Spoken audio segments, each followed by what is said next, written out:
Cordial saludo, estimados estudiantes. En razón a las inquietudes que ustedes han presentado con respecto a cómo realizar o cómo diligenciar la matriz del trabajo de la fase 2, estamos presentando a continuación un video que les ayuda pues como a aclarar algunas inquietudes. Sin embargo, antes de iniciar directamente la parte de la matriz, me parece importante aprovechar esta forma de acercarme a ustedes para aclarar algunos conceptos que son básicos a la hora del diligenciamiento de la matriz, pero sobre todo para su conocimiento general. En primera instancia, creo que es fundamental que nos quede claro que cuando hablamos del desarrollo social, estamos hablando de el proceso de socialización, que es un aprendizaje de los valores, la cultura, el idioma, los códigos de comunicación en general, que va adquiriendo el niño de su entorno, ¿cierto? Incluso también de cómo va construyendo ciertos esquemas como por ejemplo su identidad de género. ¿Sí?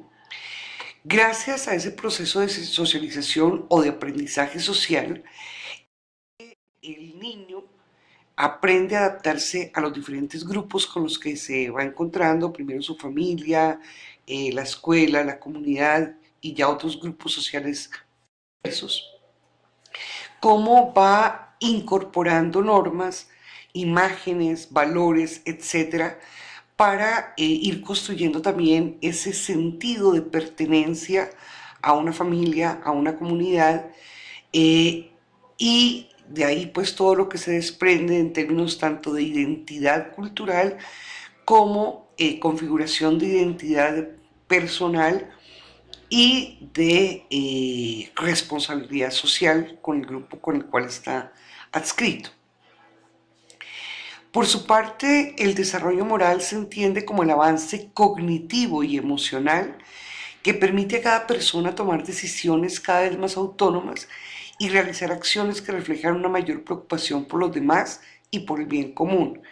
Esto está basado en la discriminación que va haciendo la persona en su conciencia acerca de lo que es bueno y lo que es malo. En un principio el niño no tiene esa conciencia de lo bueno o lo malo. Por eso se habla de que cuando el niño nace está en una etapa de anomia, es decir, donde todavía no incorpora normas.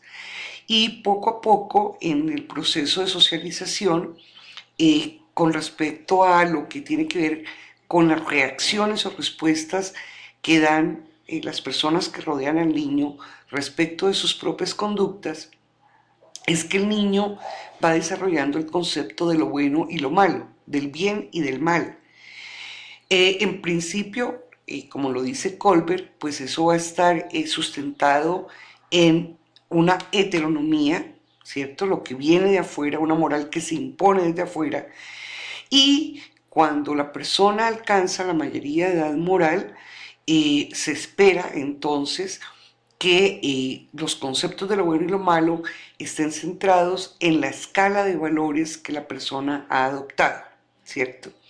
Pero entonces lo que queda claro es que esto también es un proceso de desarrollo que se va dando a lo largo de la vida, particularmente en los primeros 18 años, pero como también lo dice Colbert, va pasando por unas etapas, ¿cierto? Y la idea es que nosotros podamos entonces ir identificando esas, digamos, como los hitos o los momentos cumbre del desarrollo en ese proceso durante los 6 primeros años de vida. Por último, entonces también vale la pena definir qué es el desarrollo efectivo. Y entonces, de acuerdo con Hauser, podemos decir que el desarrollo efectivo es el proceso por el cual el niño construye su identidad, es decir, su propio yo, su autoestima, su seguridad y confianza en sí mismo y en el mundo, a través de las interacciones que establece con sus pares significativos, ubicándose a sí mismo como una persona única y distinta, ¿cierto? pero también con una persona que tiene unos vínculos significativos con los otros. A través de este proceso el niño puede distinguir, expresar y manejar las emociones y también los sentimientos y el afecto. Es un proceso complejo que involucra tanto los aspectos conscientes como los inconscientes. Y también diríamos que los voluntarios o innatos y los voluntarios y aquellos, digamos, que se van dando con el aprendizaje social, es decir, adquiridos. De tal manera que el desarrollo afectivo involucra tanto las emociones como los sentimientos y el afecto, entendiendo por emoción un estado de conmoción debido a cambios fisiológicos que se producen como una respuesta a alguna vivencia y que tienden a mantener o a abolir el acontecimiento causal. Es decir, la emoción es una respuesta del organismo, una respuesta biológica del organismo humano para reaccionar frente a situaciones un tanto extraordinarias, ¿cierto? Un tanto fuera de lo común. Y esas respuestas que son individuales, son internas porque se producen dentro del sistema biológico, dentro del sistema fisiológico de la persona, son innatas, ¿cierto? Es decir, están desde que el niño nace y tiene una respuesta inmediata que informan sobre una situación de bienestar o malestar que genera la situación y que lo dispone para enfrentar dicha situación. Es decir, las emociones son como la parte más básica del desarrollo afectivo de la persona, están muy ligadas a la parte instintiva y tienen que ver con emociones como el temor, la ira, la tristeza, el asco, sorpresa, diversión, desprecio, etc. Luego de ello, o sea, a medida que el niño va evolucionando y que su desarrollo cognitivo va también perfeccionándose, entonces empieza a generarse una emoción un poco más elevada, una emoción que tiene, digamos, un componente ya no solamente fisiológico, sino cognitivo, de conocimiento, me estoy refiriendo a ello, y es el sentimiento. Se define el sentimiento como una experiencia subjetiva de la emoción, o sea, ya cómo interpretamos la emoción, ¿cierto? Se habla de sentimientos cuando la emoción es codificada en el cerebro, por eso hablamos de interpretación, y cómo la persona es capaz de identificar la emoción específica que experimenta, de alegría, de pena, rabia, soledad, tristeza, orgullo, envidia, vergüenza, etc. Finalmente, el tercer componente del desarrollo afectivo sería el propio afecto, ¿cierto? Que es un proceso de interacción social entre dos o más personas.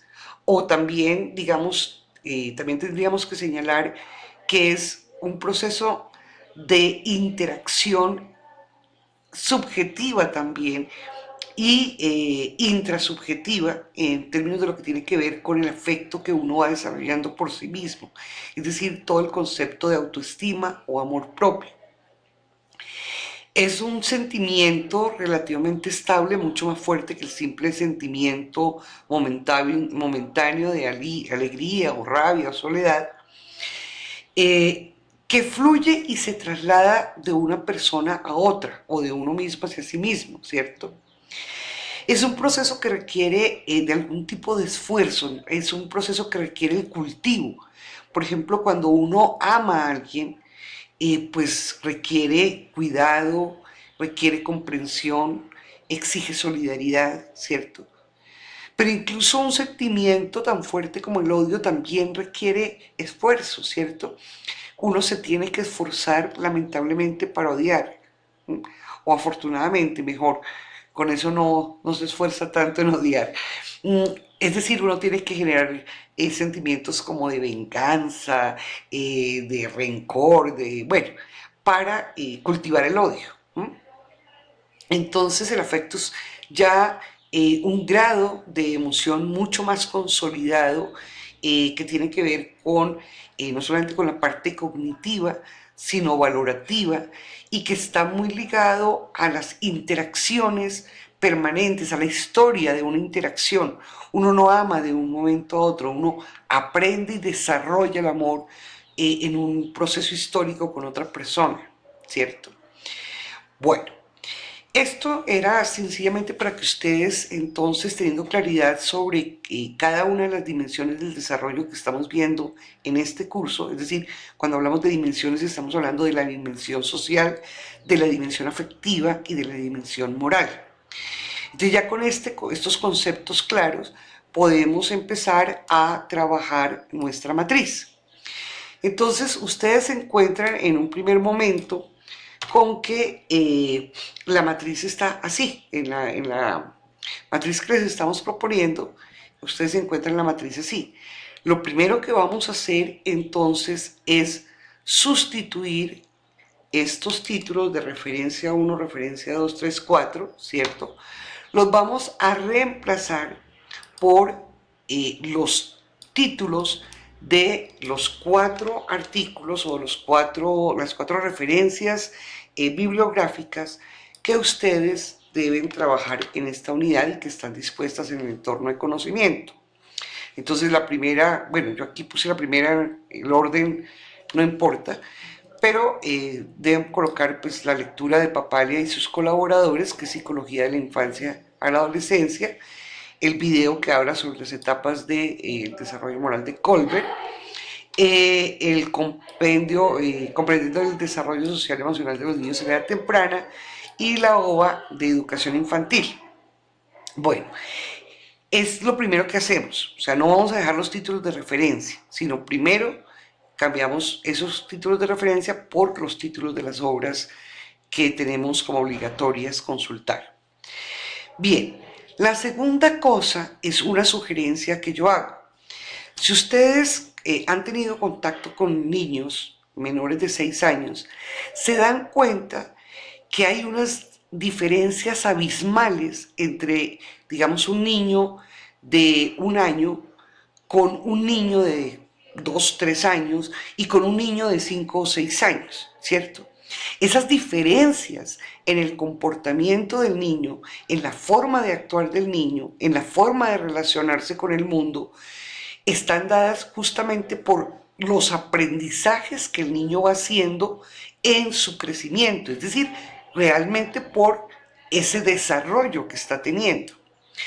De tal manera que lo que nosotros vamos a ver es cómo se van dando esos cambios. Pero, repito, no es lo mismo el cambio que se da en un niño de 3 a 6 meses que el cambio que se da en un niño de 2 a 4 años. Entonces, la idea, lo que yo les propongo, es que traten de diligenciar esta matriz teniendo presente como unos interrogantes. Y esos interrogantes